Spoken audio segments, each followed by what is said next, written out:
సార్వత్రిక ఎన్నికల వేళ తెలుగు రాష్ట్రాల్లో ప్రలోభాల పర్వం ప్రారంభమైంది. ఓటర్లకు డబ్బు పంచే పనిలో పడ్డారు నేతలు. అయితే పంపిణీకి తీసుకెళ్తున్న డబ్బు వాహనాల తనిఖీల్లో పట్టుబడుతోంది.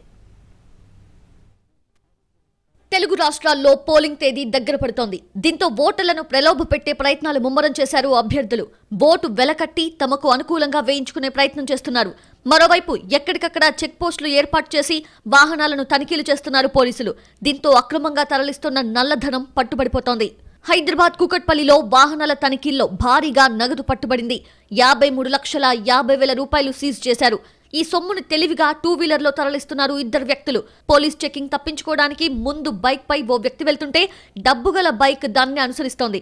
వాహనాల తనిఖీలో భాగంగా టూ వీలర్స్ ని ఆపినప్పుడు వాళ్ళిద్దరూ కంగారు పడ్డారు.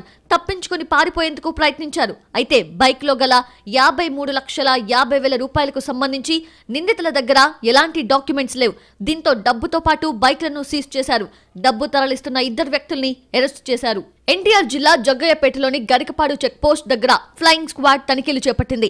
దీంతో ఓ లారీలో తరలిస్తోన్న 8,93,00,000 రూపాయలను పోలీసులు స్వాధీనం చేసుకున్నారు.